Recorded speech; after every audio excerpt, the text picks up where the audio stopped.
Hey, what's going on? My name is Coach Lee Hopkins. My pronouns are he, him, his, and you're listening to the Patterns of Possibility podcast. This is a podcast dedicated to helping you replace harmful patterns with new possibilities. In each episode, we'll explore topics that inspire you to be yourself, live your truth, and make lasting connections. In this episode, I want to talk about me. All me. And maybe how it relates to you, but all me. No, seriously, I've been reflecting on some patterns of behavior of my own and my connections with other people, and I'm interested and delighted and kind of scared to share this with you, so I'm going to do it anyway. But I want to talk about me and autism. Are you ready? Let's go.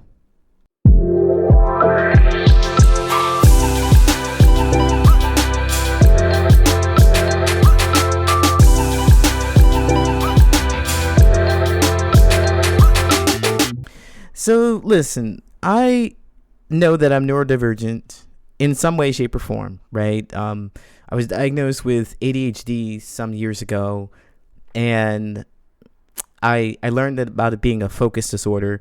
Essentially, you focus really intensely on something, or you don't focus on anything at all. It's short bursts, and that's how it showed up for me anyway. So ADHD diagnosed, and then I worked through that in the sense that recognizing some of those patterns that trigger me to get up and get away from things and changing my diet. And I'm thinking, okay, I have some ADHD. It's manageable.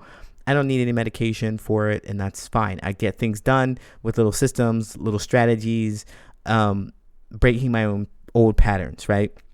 So that is something that's come to light. But then, with TikTok, I'm so sad to see that it might be going. This is my favorite place to meet people. That was my favorite place to post and connect. I've since been posting more on Reddit and posting more on LinkedIn because, it's uncertain. But I used to go live all the time. Now my biggest swallowing on TikTok. But with that said, I love TikTok because TikTok would allow me to discover things that I hadn't known that I needed to discover. Right? That algorithm would direct me to places and show me things that I didn't know that I wanted to know. I didn't know that I needed to know. And based on what I was clicking and what I was liking and maybe even what I was saying outside of the app in real life, because you know how those phones just kind of pick up that stuff. But seriously, it started to show me a lot of things that related to autism. A lot of things. From there was a creator from one autistic person to another. That's how they start their posts or their conversations. And there were some other people that identified as autistic, and I was thinking, you don't look autistic. Okay. Hey, you don't know what you don't know, right? So what I thought autism was and is more of a nonverbal. Like most of the autistic faces that I see are those people who are doing something that is not what I'm doing. Maybe doing Make-A-Wish, or they are really struggling to make eye contact with people. They have more sensitivity with touch and taste and smell than I do. And so I thought, well, that's autism and that's not me. I'm somewhere else. I'm doing something else. But of course, it's a spectrum. And so I started to learn that a whole lot from TikTok. And I'm one of those people who firmly believes that everyone we meet or everyone who comes in contact with us are on our level in some way, shape, or form. We are there sharing space with them. We connect with them. We learn something from them because the universe makes it possible. We're at the same vibration. They're there to give us the information. They're there to teach us a lesson, maybe a painful lesson, but we're supposed to have those interactions. And the more of the same kinds of people that I see returning in my life with the same kinds of patterns, this is what my mind does. This is what I believe, that I must be attracting them because I am like them in some way. I could not possibly connect with them or see them or experience them with my five senses if I was not like them. Prolonged experiences, if I was not like them in some way, right? And so as I flip through TikTok, as I'm scrolling through TikTok, I see lots of people with a lot of my own attributes, and they describe themselves as being autistic. And I'm like, okay, maybe that's me too. Because you're doing things, you have behaviors, the way you speak, the way you're very logical, it matches what I do. And you label yourself as autistic, maybe I need to as well. So I didn't just grab and adopt it, though. I didn't just pick that up and say, hey, you're autistic now. I went and did some research. I looked to see what are some of those signs of autism, and I learned some levels of autism, and I spent a lot of time looking at different posts on Reddit and listening to people's experiences. There's a podcast that I really like called Autism Stories, and I've been listening to the different variations of people who have autism, self-diagnosed or formerly diagnosed, the patterns of behavior. And I'm like, wow, a lot of things, like 90% of the things that they say resonate with me. Why am I sharing this with you? Why am I telling you all this? Well, I think it's because it's very important for me to be authentic. And sometimes I don't know what I don't know. And I rely on people to help me understand more about myself. Like coaches will help you understand more about who you are by just kind of pointing out things to you, right? And so reflecting upon this, I need to make sure that I'm talking to the right people. As I put these podcasts out, I've put this podcast out for maybe 4 years now. I think I'm going to my 5th year. Putting this podcast out, talking about social anxiety. Yes. Okay, great. Autistic people may experience social anxiety. Great. But so do other people, right? What I want to do is make sure I'm talking to the right people and delivering the right kind of message. Because if I'm talking to someone who is autistic, for example, they may not understand or care to understand the whys and the who's it's and the what's behind the structure that I present.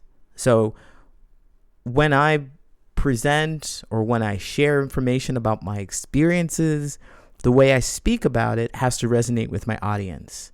And if I'm trying to attract or trying to talk to people who are autistic, who just don't care about the why, who just don't care about having so much structure around conversations like autistic people do, like I do, then I'm not helping, I'm not serving the right people. So with that said, I want to make sure that going forward in this podcast, again, I talk more about those things that seem autistic to me, and I'll relate them to this experience, because I think it's very important that I talk to the right people.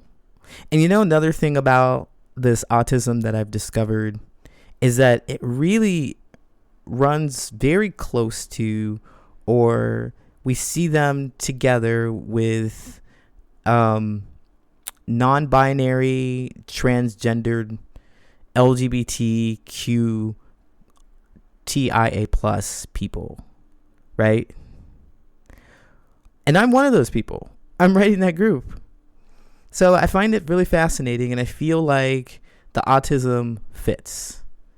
Whatever spectrum, I don't need a number or an array or anything to point exactly what the spectrum is. I just know that I do a set of behaviors. I have a set of behaviors that are consistent with what many label as autistic. And that includes this social issues, the social being able to connect with people. For most of my life, I struggled with connecting with people, and I struggled to figure out the rules of the game. I said, quote, air quote, rules of the game. The rules would just change all the time.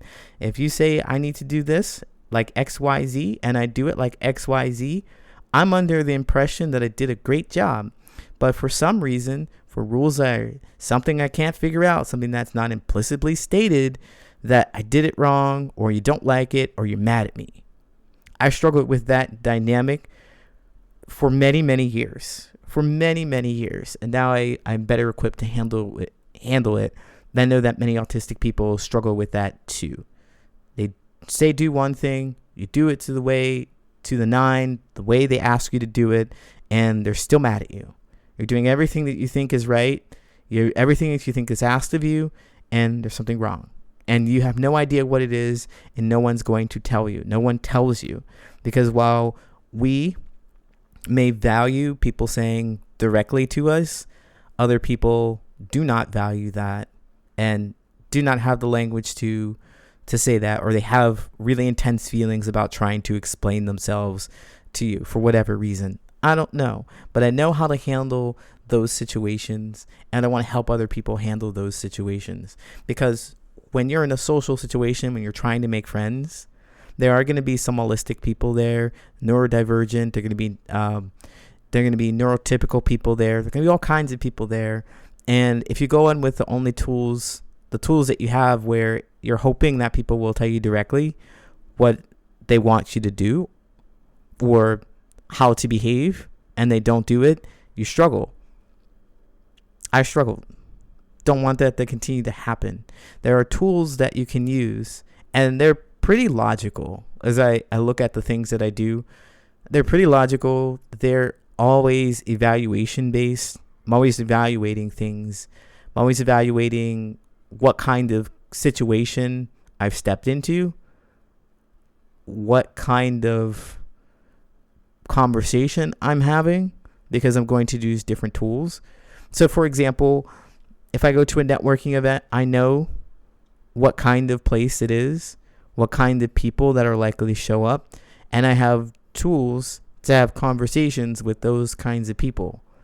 There could be sales conversations. There could be little get to know you conversations. There could be really small talky conversations.